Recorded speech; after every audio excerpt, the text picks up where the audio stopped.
get ready for some more helmet, hammer, and strap, stretch, and colossal collisions from the world of motorsports.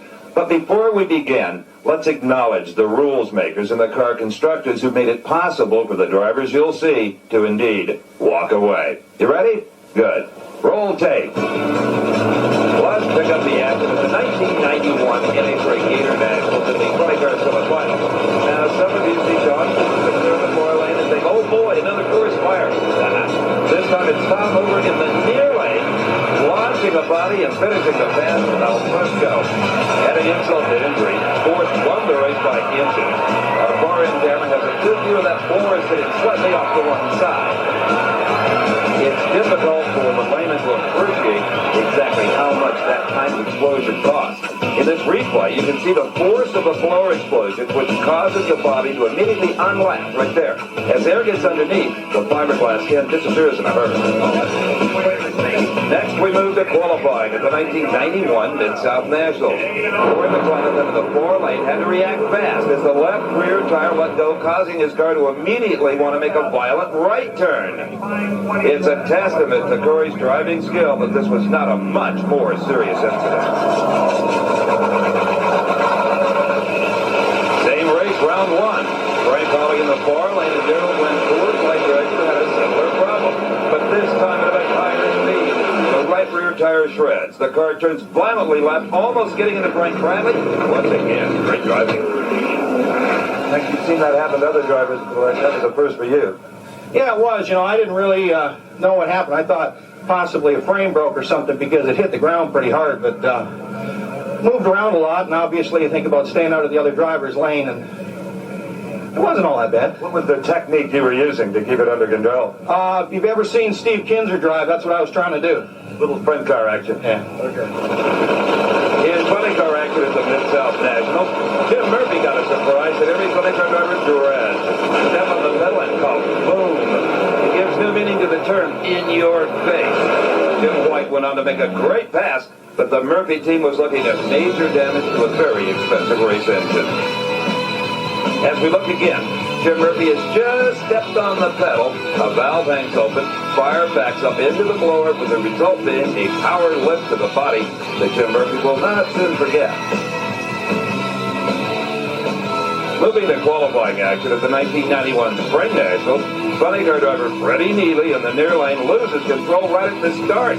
Even though he lifts off the accelerator immediately, it's not enough to keep from swapping paint with a concrete guardrail. Speaking of swapping paint with a guardrail, let's move to top alcohol funny car action in Montreal. That's Bob Ellie in the far lane. Ouch! That's one of those sore in the morning kind of deals. Now, let's talk about a guy who had just about the worst luck of anyone in the 1991 season, Richard Hartman. Things began here at the Summer Nationals with this unbelievable wheel stand. He actually had all four wheels off the ground before landing, scraping the oil pan and starting this fire. The car came to a stop quickly, and he was okay. A lucky boy, Richard Hartman. Richard, when did you first know you had big problems? When I lifted it, the front end didn't come down. Next thing I knew, the body was coming off. I knew I was in trouble. What unlatched the body? Apparently just the air got underneath it, and it kind of just like a dragster, just tried to take the body right off the chassis, and it did a good job of that. And then when it came down, the A-arms broke, and I had no control over it. The most important thing is you're all right. Yeah, that's all right. The damage to that car was obviously extensive. Got to remember, there is no suspension to absorb any of the shock. Now we move to the Mile High Nationals in Denver, and more trouble for Richard Hartman. It's round two against Al Hoffman when right off the start something gets under the tires. Hartman turns right and paints the guardrail blue and white. Next is trouble at the Heartland Nationals in Topeka, Kansas. Hartman in the far lane picks out the rod right off the start and immediately has his hands full. Oil under the tires, fumbling for the fire extinguisher, the brakes, and the seatbelt latches. A busy young man. Richard Hartman spent his whole summer walking away. Richard, in a situation like that, your talent is as important as the fire bottles. Yeah, you got to get the car stopped and keep it off the guardrail, and sometimes that's hard to do when you're skating around in oil and you got smoke filling up in the cockpit. But that time, luckily, it happened right off the line, and I was able to get it under control pretty quick. It's a tough year for you, kid. Yeah, real tough. Richard Hartman, a very brave but composed young man. Big trouble in top fuel at the California Nationals for veteran pilot Jack Ostrander. A valve hangs, the blower pops, ripping a tire. The rod kick holes in the block, igniting hot oil, and at top speed, the rest is inevitable. Jack Ostrander is headed for the wall in a fireball.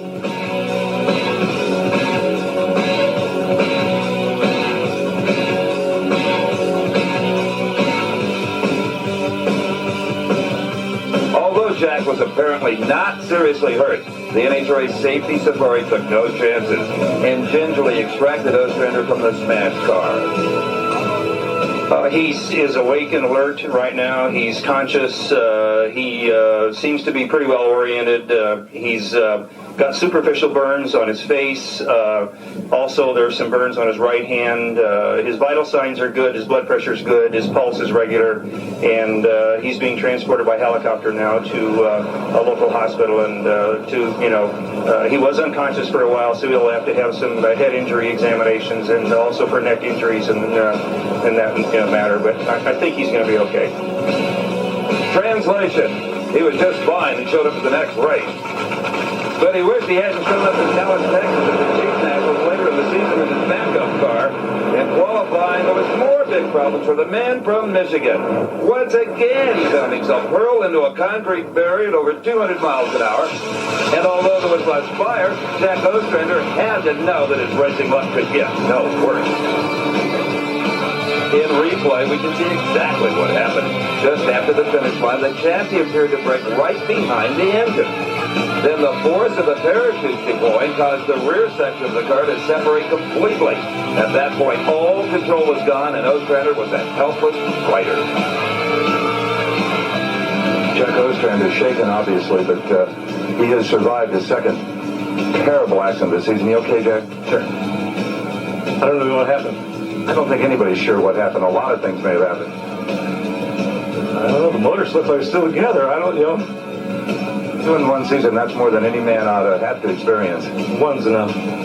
One's too many. He's fine. With that, Jack Ostrander's season was mercifully over. Wyatt Radke ran selected races in 1991, and it seems that the races he selected were the ones where he had problems. In qualifying to the Northwest Nationals, an oil fire started building early, and Wyatt could not get to the fire extinguishers. When that happens, it's big trouble as the cockpit fills with smoke and all the driver can think about is getting out. Radke's car was engulfed by billowing smoke when the safety safari crew showed up. They had it out in a hurry and Wyatt Radke was uninjured. But an understandable rethink of Wyatt's racing philosophy was already underway. 2 races later, in a qualifying run against Ed McCullough at the U.S. Nationals, it was the same problem, only bigger at the finish line. The car absolutely lit up the afternoon twilight as uncontrolled fire began the process of totally destroying the race car. After an incident like this, there's really nothing salvageable but small pieces and parts. And even though Wyatt Radke was uninjured again, it was obviously a demoralizing experience for the Chicago Trapper crew. At the North Star Nationals in Brentwood, Minnesota, again alongside Ed McCullough, maybe that's his problem, we found Jack Wyatt putting an end to his season of nitro Ponigo racing. In round 1, things immediately went from bad to worse. With oil under the tires, Jack loses control, and with the fire in the cockpit, all he could hope for is to get the car stopped and get the heck out of it.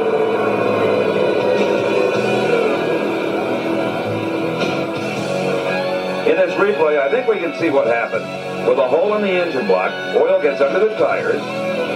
That puts it into the wall. And then the oil ignites on the hot headers right there.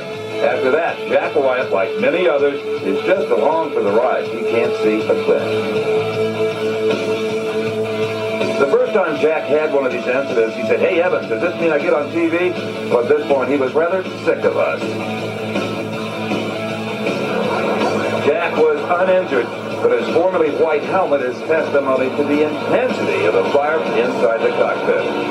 There's no better drivers in top fuel than Kenny Bernstein and Joe Amato. That's why we were surprised a bit at the 1991 Keystone Nationals when both of them had horrible problems in the same run. First Bernstein with a moonshot of a wheel stand. Amato almost totally quickly losing control of the car. What you think is as it was going up, man, I was mad. I just knew I was going to have to get out of it, and I knew he was history. I knew because we were running good, and I said, man, there it goes up, up, up, up, and all of a sudden you can just see sky, and I said, that's it, all I can take. Off the throttle and crash, and I knew it's coming down hard. Now watch as Corey McLaren has comes off the starting line and is 5 runs to Winston final. This is truly bizarre. The blower pops, and the throttle is now not open. We knew Corey was in trouble, but not exactly what was wrong. I mean, earlier we saw him do a great job driving with a blown tire at Memphis. Then here, despite his best efforts, there was nothing he could do to stop his runaway dragster. Even the chutes weren't helping. He was going too slow. Right now, he had decisions to make. Turn left and try to drive to the parking lot? That could be very dangerous. Head to the sand trap at the end of the racetrack? Yes, that was his only choice. But the car would be heavily damaged.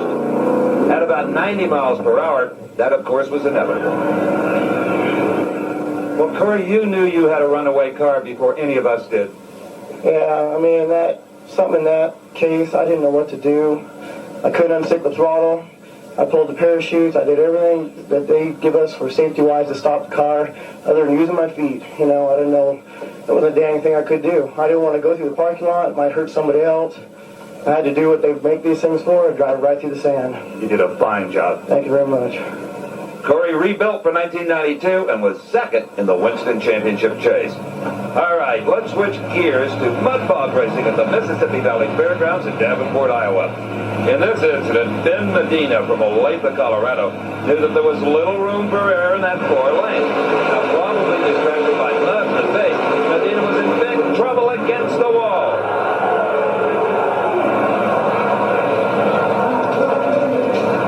Medina took a tremendous physical hit in, for mud bog racing, a very high-speed crash. As we look again, those white barriers against the concrete fence are called JoJo blocks and are water-filled. They probably prevented this incident from being worse than it already was.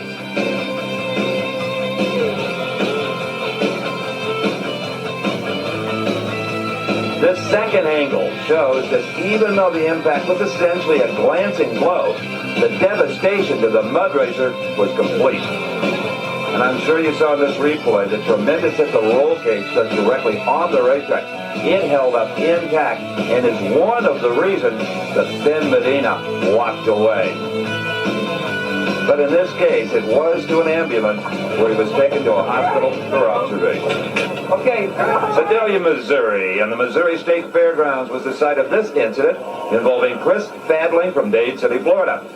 Chris was in the far lane in the Jeep funny car called Just Do It. Chris had just turned 16 years old, and you can be sure he had very little driving experience of any kind. It showed.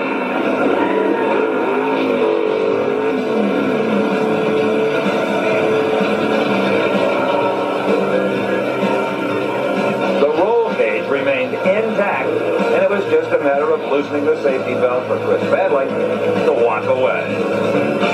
Walk away, no doubt thinking if he could con the cash of a dad to fix this thing and get his mother to let him do it again. That was going to be the biggest problem. In this replay, we can see that Chris Fadling is badly beaten by Jim Banford in the near lane. But just at the finish line, the Jeep gets wildly out of shape and begins to roll, eventually coming to rest on its top. Well, one thing can be learned from this. If you've got an onboard fire extinguisher, make sure it's attached rigidly. You can see this one came out of Chris's car on the left there. It's spinning around. It was more of a hazard to Chris and anyone else in the vicinity than the accident itself. Young Chris was all right, just a little shaken up, as heck, anybody would be. But the Jeep, well, that was another matter, as we said. The owner, Chris's dad, had his work cut out for him if it ever was to race again. In Sedalia the next day, after a night of rain, Kirk Dabney in the GMC monster truck Nightmare was about to have one of his own in the slick shutdown area.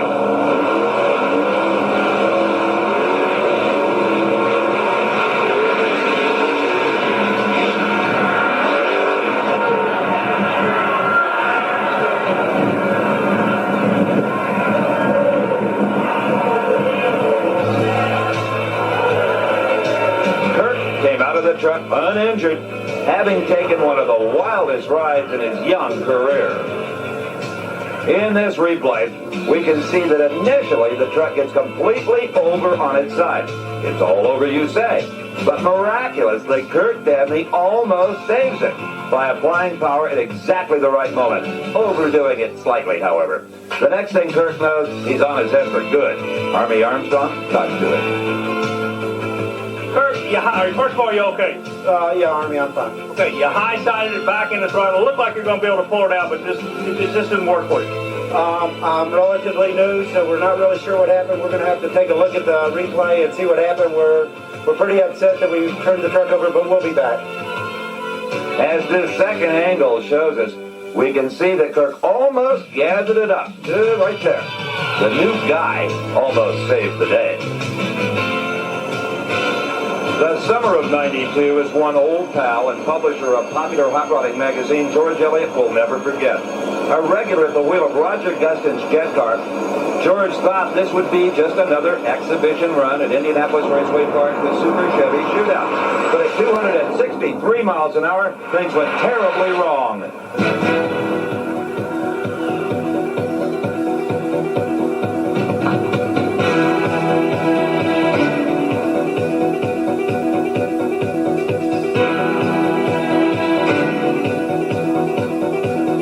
The jet car became a jet plane.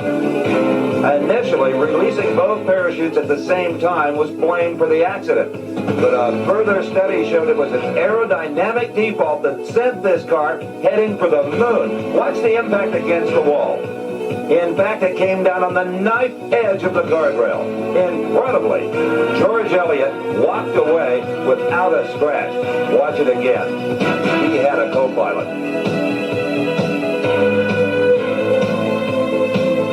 A veteran of a lot of risky pursuits, including motocross motorcycle racing, this incident, as George told me, convinced him it was time to stick to publishing.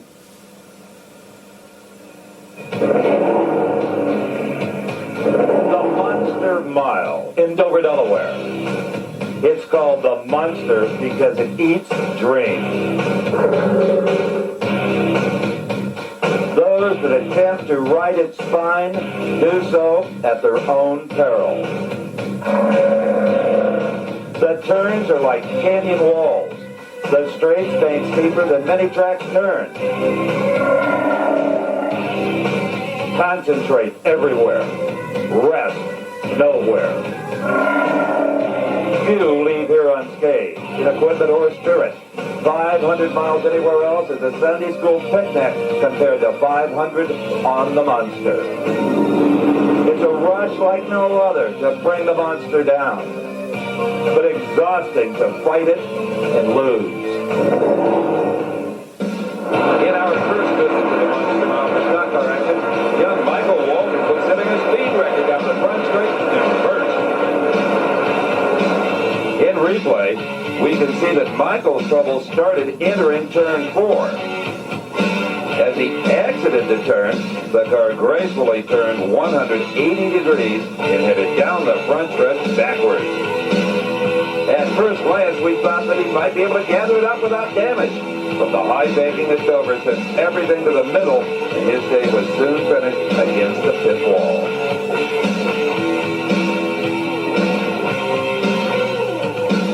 In this next incident, Dale Jarrett of the 21 car had a common problem at Dover. Having made contact with the outside wall in turn 2, the car immediately heads to the inside wall where even more damage is done. From this angle, we can see that the momentum coming off of turn 2 is enough to keep a car that's in trouble spinning out of control, making multiple contacts with the inside wall, and doing severe damage before it comes to rest inevitably at the bottom of the track.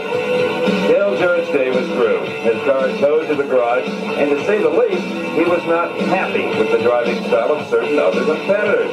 When a man is in this mood, approach him very carefully if you're a reporter with a microphone.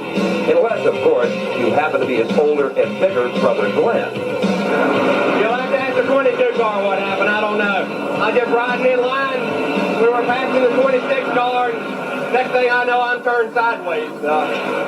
You know, it's unfortunate the car was driving good. Just kind of, passed him as we came to him. It's just unfortunate. I'm about tired of this. I can guarantee you from now on that this won't happen anymore. It's going to be on the other end. I've had enough. Jimmy Spencer in the number 98 car found himself in the unenviable position of being all over the track in this incident in turns 1 and 2. Obviously, the car was heavily damaged. His day was done. Now here in replay, we can see that as Spencer's car is exiting turn 1, he comes into contact with the number 15 car on the inside. The resulting spin sent him out of control to the outside wall where he hit hard. Then, because the banking is so steep here it's over, the car immediately heads back down track, sending other competitors scrambling to predict where he might land. Oh, I just got to run up underneath somebody. Somebody hit me and turned me around. Just racing, I hit the wall in the beginning of the race and knocked the toe end out, knocked the rear end out of square, and we just were riding around there, It wasn't running that bad. We were about one lap down and felt that we could have brought the car home still in the top 10, but, we got put in the wall, but that's racing, as they say. Once again, it's turn 2, and this time, Derek Cope is the victim. Losing control as he exits the turn, the car hits the outside wall hard, and according to the laws of physics, is immediately pulled by gravity to the inside wall, where insult is added to injury. As always, everything is to blame but the driver. We got to change the tires. The car a little loose getting in the corner on that set of tires. And I just hit one of those things that cracks the racetrack. All the rubber built up on it. The car got sideways. And I brought it, but I just couldn't get the driller gently on the wall. When we returned to Dover in the fall of '91, nothing had changed. Mark Martin was destined to repeat Derek Cope's misfortune from the spring. Now, our Diamond P crew has been coming here since 1983, and we know maybe more than anyone how deserved this track is of its nickname, the Monster Mile. But hey, whoever said it was supposed to be easy? Just ask Rick Wilson, the driver of the number 8 car. In turn 1, he felt the bite of the monster with the help of the number 90 car, Steve Perry. I tell you what, the sticker group was running good. We were just cruising along, and the lap before that I felt a vibration, and I just come by pit road and called him. I said, I think I got a wheel broke. I'm going to slow down and come in, and I just started slowing down, and the wheel passed me, or something. It broke and went straight on into the fence hard. I mean, that's as hard as I hit in a long time, but, I'm okay. I hit hard and rung my bell, but I want to tell my wife and my family I'm okay. Stickers do it was running good, and just a shame. So you felt the vibration and you were going to try to do something about it the next lap then? Well, no, I'm luckily I had slowed down. I had got out of the throttle way early because I knew something was wrong. I mean, I didn't even run down in the corner hard. If I had it, it would have been bad. So just luckily I felt it, and I got slowed down a little bit. Because when the wheel broke, it tore the brake rotor off, and I didn't have no brakes. Now, as in every form of motorsports, oil on the track is a recipe for disaster. Just ask Alan Kowicki, Rusty Wallace, and last but not least, Tim Bernhardt. Alan Kowicki in the white number 7 car had been running second well into the race when his engine let go in turn 1. After hitting the outside wall, Dale Earnhardt guessed right in avoiding Rusty Wallace, but wrong in avoiding Kowicki, and was left with a severely damaged race car. We've got a replay. Kowicki's engine has already let go, spewing oil in turn 1. Kowicki spins up the track, followed immediately by Rusty Wallace in the number 2 car. Now watch Dale Earnhardt as he realizes what's going on. He heads to the outside and avoids Wallace's car. But then there is Kowicki and absolutely no way to avoid hard contact. On top of a blown motor, the body damage to Kowicki's car from the impact with the wall and Dale Earnhardt's car was massive. Moments after the incident, Glenn Jarrett talked to Rusty Wallace, trying to make sense of it all. All that happened is I went down the back straightaway, trying to stay in front of here again, keep my lap, or to get my lap back, and I got behind him, and Alan went down that corner, blew a motor. When it blew up, just threw oil everywhere, and just took a big slide in oil and got in the wall, and that's it. There's a lot of that today. We're here today. When something happens right in front of you like that, there's nowhere to go. Yeah, the engine blew going in the third turn with no warning. I hit the wall pretty hard, but somebody else hit me after that, but I think I'm okay, and that's the main thing. So that's racing. There's a lot of ups and downs, and we'll be back. The car was running really good. Here again was pretty tough, but we were probably better than anybody except him, and looked like we had at least a sure second place out of it, but that's the way it goes. Then the Monster Mile bit nearly everyone.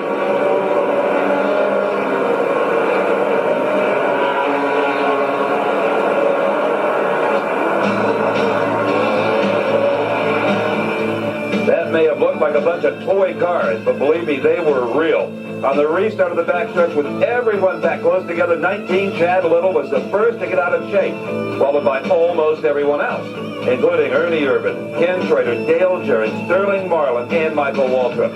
Glenn asked Ernie Urban, what happened? Well, I'm not real sure. I was just stuck in between Dale Jarrett and Sterling Marlin, and I could just see something start happening up in front of us, and we all got together and just started spinning, but I'm not real sure what happened. Not a whole lot of room out there to miss anything, is there? Well, this track's got so much bank that you can't really dodge anybody, because it's got so much bank on the back straightaway that it throws you down to the inside. And I got in the back of the 21, 22 got in the back of me, and it was just a mess after that. How bad was your car? Can they repair it? Well, I'm sure we can repair it, so I'll take a while. It's got the trailer arm ripped out from under it. We were right behind it, and restarts, you just kind of got to give everybody a little bit of room because that stuff happens quick. We're all close together, and the 19 come up a little bit higher than he should have, and he got in the left front of the 11, got him a little crossed up, and then, the 11 could have given him a little more room. It just, a lot happened real quick, just everybody would have given each other another foot every once in a while, and restart 60 laps in the Dover, but it's just one of them things. One of the biggest tangles ever on the Monster Mile. And you can bet that a lot of drivers will give their comrades just a little more room on future restarts.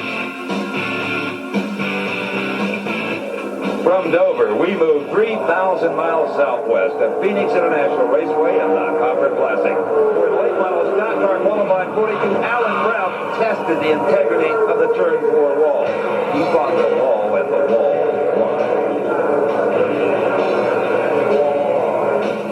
Now, in reality, this is so easy to do.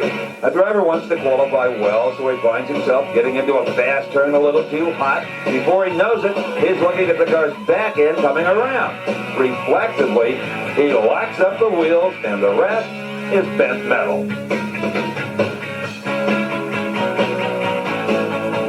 As for Alan Brown in that 42 car, he obviously took a good shot, but he walked away a little poorer.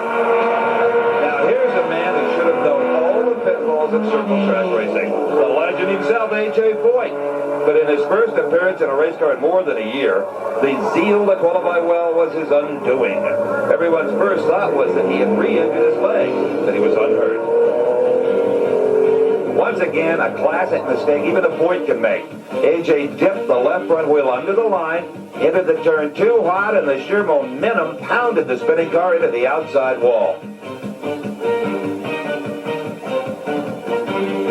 And unarmed and courageous Brock Yates caught up with A.J. moments later. A.J., you know what? You're a national treasure. We can't be fooling around with national treasures like that. You got to be careful. Everybody gets nervous when you do that. Well, we was running pretty quick, and I was wanting to pole awful bad, and I was teasing the crew. I said that if y'all would gamble with the car, I'll gamble with myself. And I got in deep. The car stuck real good in 3 and 4, on the practice lap, and just got in and just jumped on me and just got away from me. Something I normally don't do, but we was wanting to pole awful bad. All right. From one legend to another, this one, John Force, has built his reputation on incidents like this one.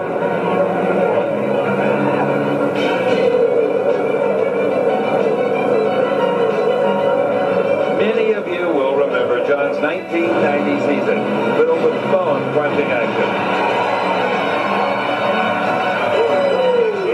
And one horrific fire after another. He did indeed win the Winston Championship, but the trophy was displayed on top of a pile of smoking, melted parts. Do you think anything has changed? Not on your life.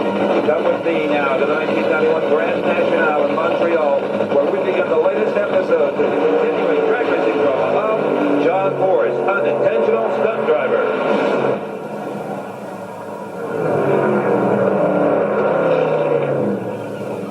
To John Force and Austin Coyle's credit, they thought they had the explosion on every run problem solved. But we're back. What can I say? That was strange. Gave no warning. Motor was trucking, and just, again, we did what we had to do with the race car trying to run Lloyd T. I didn't know what she run, but it was a queer deal. She never lights up like that on me, and we got spare bodies, we got spare everything. We'll just have to fix it. Kind of amazing. John Force captured the championship again in 1991, but there was plenty of excitement in store for 92. We joined the Force team at the 1992 Mid-South Nationals in Memphis. In the funny car semifinals, Force is lined up against Al Hoffman. It is the closest race of the year in funny car, only to be capped by this.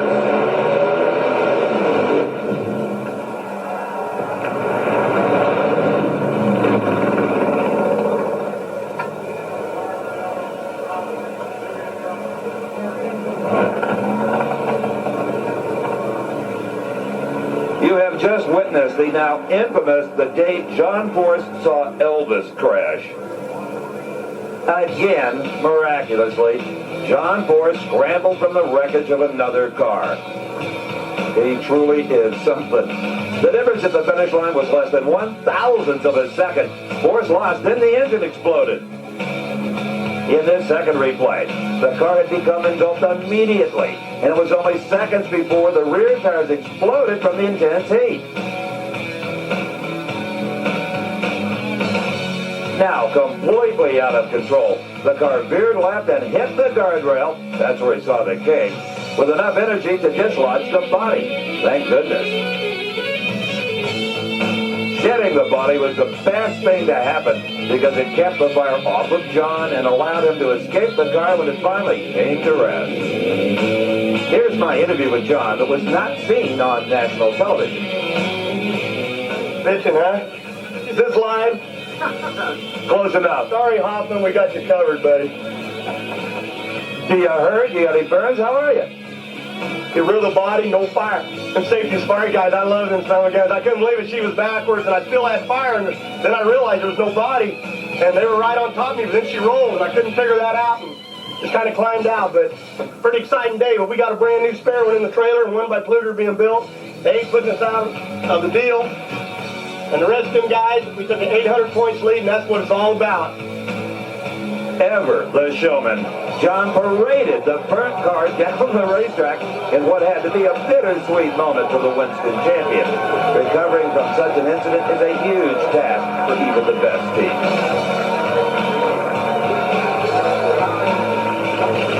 Later in the season, under intense pressure from funny car rival Bruce Pendragon, Force needed to win at the Craftsman Nationals in Topeka. Who was he facing?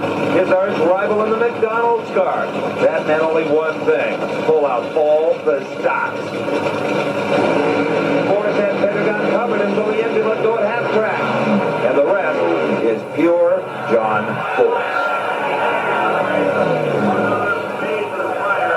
Had him covered, never saw him, 800 feet or so. Thought, hey, here we go. We're on the way to that championship, but we welded our old hound dog. I told you we would. You did. Either win or we'd do it. But my safety features, the stuff on board kept the fire off me. And just to Castro and all my people at Oldsmobile and Jolly Rancher, I love you. We did our best. We ain't out of the points deal. We're just moving on to Dallas. That's all. If we lost, I don't even know why. You're a brave man, John. No driver and team has more raw intensity and guts than John Force. Now, what happened at Dallas? Stay tuned. Right now, let's divert our attention to the two-wheel racers. First, Supercross action from Bike Week in Daytona. Now, the start of any Supercross is a very tenuous situation. Talk about buttons up. One false move and, well, there's one down. Here's a battle for position on the treacherous temporary track at Daytona. Number 30, Larry Brooks, and number 23, Ron Tishner. When bikes come together, one of the riders is going to lose.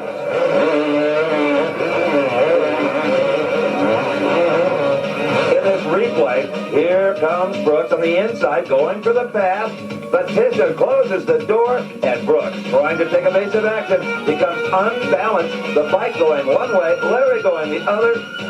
Ouch.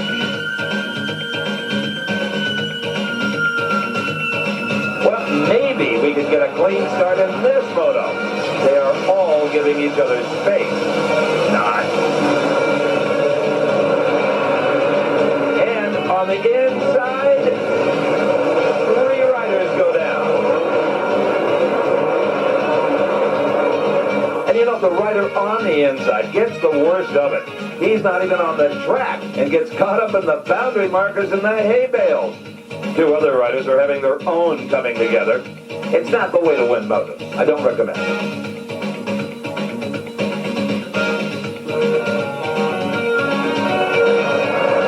Now, watch the second bike in your picture and repeat after me. Tank slapper.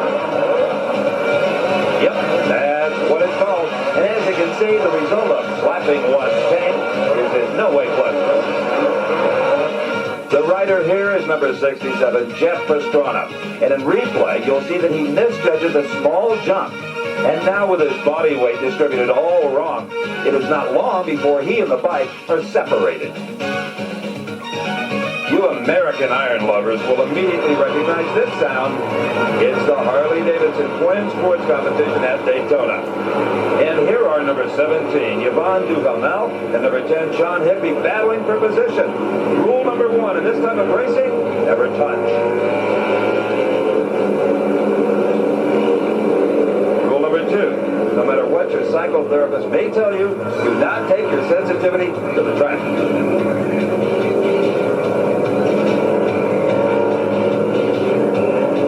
In this replay, Duhamel looks to be going for position on the outside and just touches Higby's rear tire. This throws Higby off balance, causing the bike to go down. And there is nothing Duhamel can do except join the fray. Luckily, they both stay mostly clear of the tumbling bike and walk away, or roll away in the case of Higby.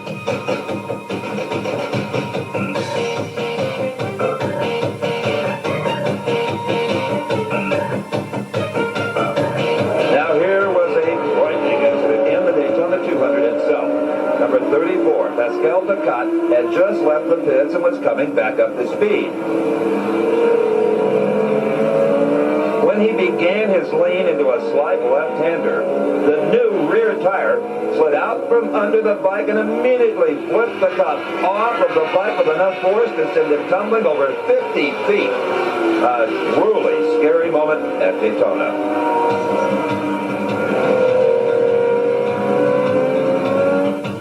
In replay, we see that the rear tire came loose, bringing the bike sideways.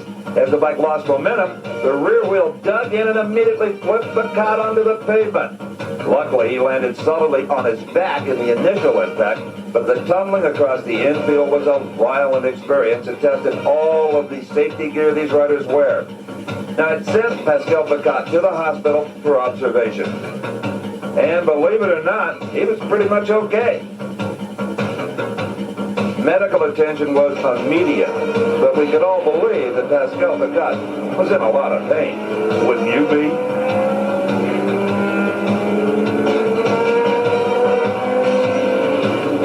Right now, however, let's move to Mechanicsburg, Pennsylvania, and the world of outlaw sprint car action. In open wheel racing, cars that touch wheels are in trouble. And that is exactly what happened here on this heat race restart. Watch the back of the pack as number 1 seed Billy Crawford and 66-8 Bobby Fletcher come together on the backstretch.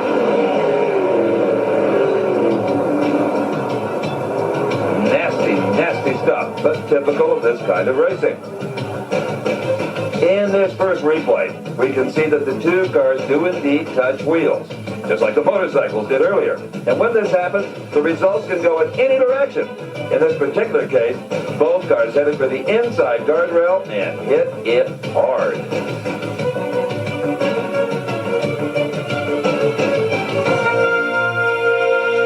In the next replay, the cars have already come together and sheer momentum flings them to the inside. Luckily, neither car flipped and neither was substantially damaged. Quite obviously, though, Bobby Fletcher in the 66 car did get the worst of it.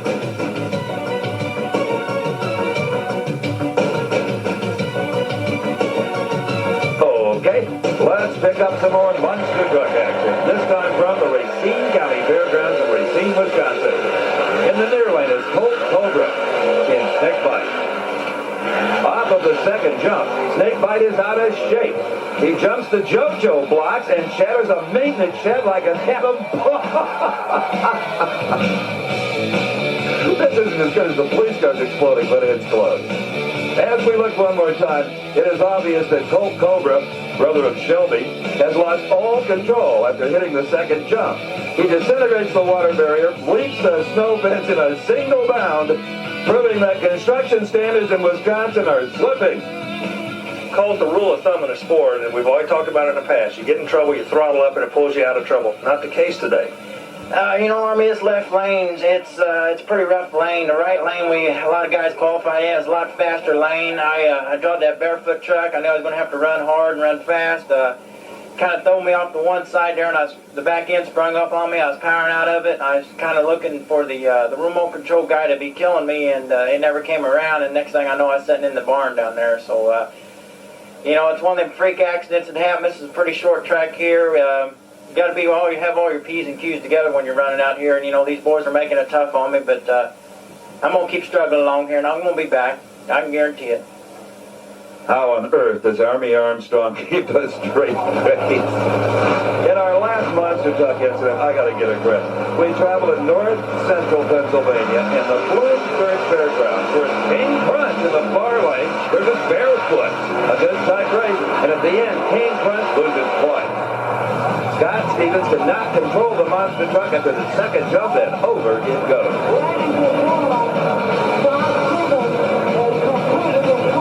As we look again, this is serious stuff. Coming off that second jump, the back end gets up sideways, and when it lands again, it literally flings the truck over onto its side. Scott Stevens never had a chance of pulling out of this one. The rollover obviously doing significant damage to King Crunch. And as always, Army Armstrong was right there. Scott, first of all, you okay? Yeah, it's pretty hard tumble. I've done it before, but boy, you never get used to them. And that one, it just lasted so long, and it hurt. Well, King Crunch is repairable, and we'll see it race another day. We're gonna pull it over. From Monster Trucks, let's return to the Monster Mile in Dover, Delaware for more stock car action. You remember earlier that we saw Gary Cook crash here in 91? Well, obviously 92 was not any better. Gary tangled with the car of Wally Dollenbach Jr. Extensive damage being done to both of those automobiles. In this unique replay, you can see Wally Dollenbach hitting the wall coming out of turn 4 and immediately collecting Coke, turning him right into the pit wall. What a shot Coke takes, followed immediately with another from Dollenbach. The impact sends them both spinning along the fence, coming to rest together in mangled heaps. And need I tell you, the camera that captured this was a fixed position robotic.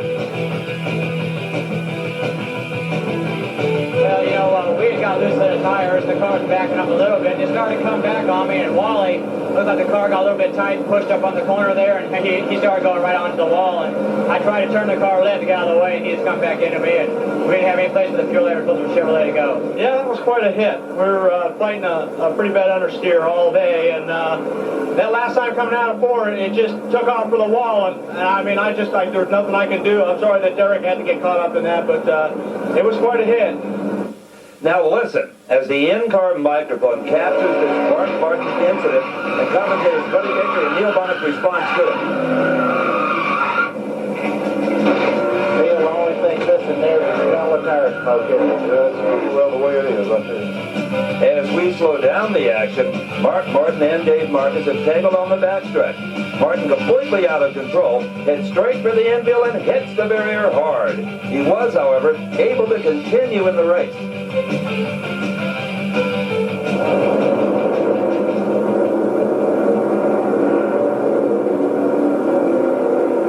Now we move to the high-revving V6 cars on the Monster Mile to see if they fare any better. As you can probably tell, these guys give each other a lot more room than the V8 cars. Well, obviously not. The big loser was Bobby Labonte in the red number 44 car, who got up into the fence in turn 1. No big deal. Just a little sore. What happened out there? Well, I don't know. It got down to the end of the corner down there, and 2 cars went sideways. I'm behind the 59 car and I'm on the brakes. I got hit from the rear, got turned sideways. After that, it hit pretty hard. So just thankful that Slim Jim Chevrolet ran good all day. Got a little TV time.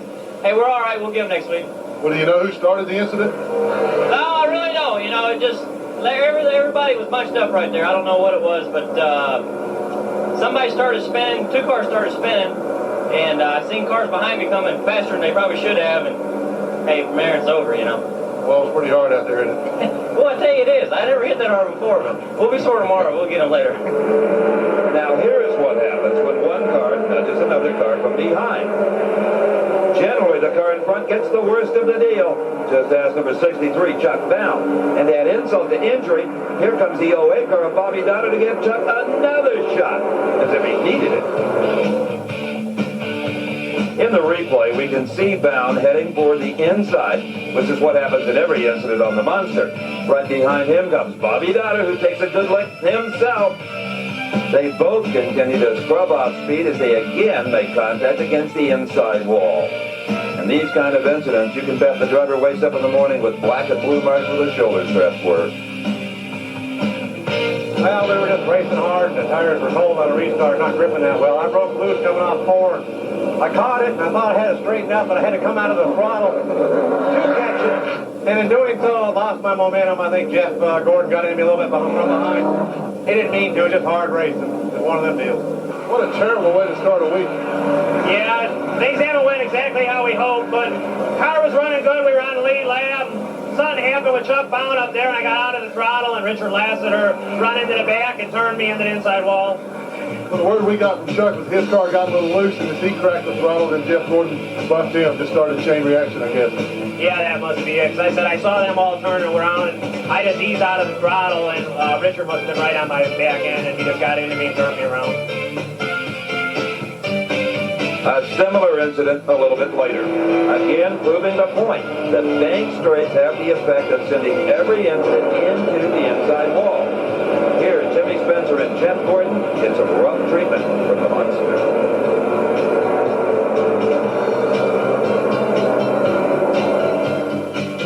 As we look at this incident again, it is textbook Dover. Jimmy Spencer gets turned around coming out of turn 4. He makes contact with the outside wall. Immediately, every driver has to know where he's going, to the inside. Most of them get out of the way, but not Jeff Gordon in the white number 1 car. They immediately come together, and to the fence they go.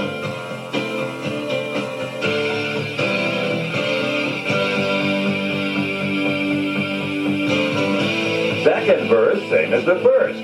Our speed camera shows Spencer in the initial stages of the incident. He spins all the way around and makes contact with the wall on his left rear corner. Now it was Dale Earnhardt's turn to feel the wrath of the Monster Mile in turn 2. With a loose race car, that particular turn is especially treacherous, and the slightest misstep will spell the end of the day. Once again, the last stages of the spin carry Earnhardt's car right to the inside where the wall administers the coup de grace. It's over for Dale. Sorry to say we blistered left rears all day, and tire tore up and it's tearing up. I was getting under Terry. I was okay behind him, but I got him behind, in front of him. He got up under me, and it loose made me loose, and I kept trying to get away from him. Probably should have checked up, got back behind him and rode, but you know, it's fun off the 2 over there trying to get away from him, but one of them deals, one of them racing deals. Well, we saw as you passed Terry going into turn 1 to take that position, it looked like your car immediately got awfully loose. Well, it did. Behind him, I was okay, but I probably should have just rode in fourth. And I knew the tire, I was having a problem with the left rear, and I should have rode, but I'm going for it. Was the fact that you can't run the cambered rear ends now, was that any part of the problem causing the tires to blister? Well, that's a part of it. It would be better with the camber, but that's the rule. That's the way it goes. It's just not your style just to ride back there in fourth place, so is it? Not hardly. Just costs us a race car, that's all. Meanwhile, back on the quarter mile, it was time for another member to be inducted into the exclusive Blowover Club. This time it was Jimmy Nix receiving the invitation from Pomona and the 1992 Winter Nationals.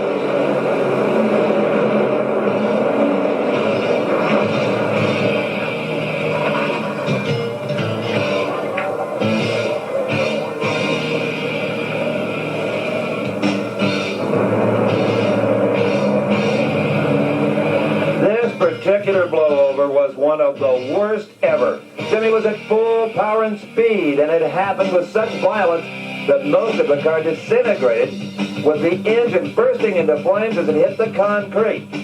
Just like a dart, the heavy end came around to the front, and as he came past our camera, it was obvious that this was a very serious incident. Flames engulfed the driver's compartment.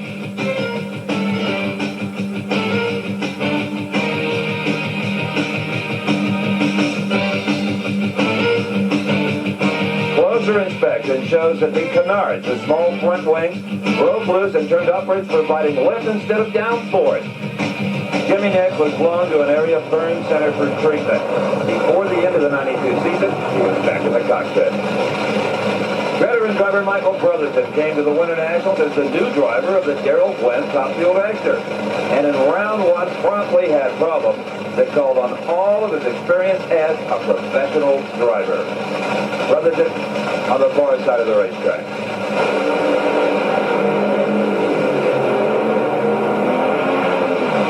Brotherton wins the race, but loses the war as Darrell Gwynn McCarter looks on. The parachutes basically burned off. Does he go to the sand trap? No, he won. He wants to race again in an hour and a half. Almost saved it. Michael, you almost pulled it off. You almost save it. I mean, I knew we won. I don't know what happened. It come apart in the lights. Just burned off. Yeah, well, Ronnie said they come out, but they just fell on the ground. They were wadded up. I tried to get it to slide to a stop so we could race next round because I saw the wind light come on and a lot of fire in the cockpit. I don't know. It's a little tweak. It ain't broken, too. We got A-frames and trailers. We might get a shot. Well, that turned out to be adrenaline speaking on the behalf of Michael Brotherton. The team was unable to fix the damage, but exactly the opposite was true when the Drag Racing Series moved to Seattle in the Northwest Nationals. In qualifying for that event, Brotherton was involved in one of the most bizarre top fuel incidents of the last few years.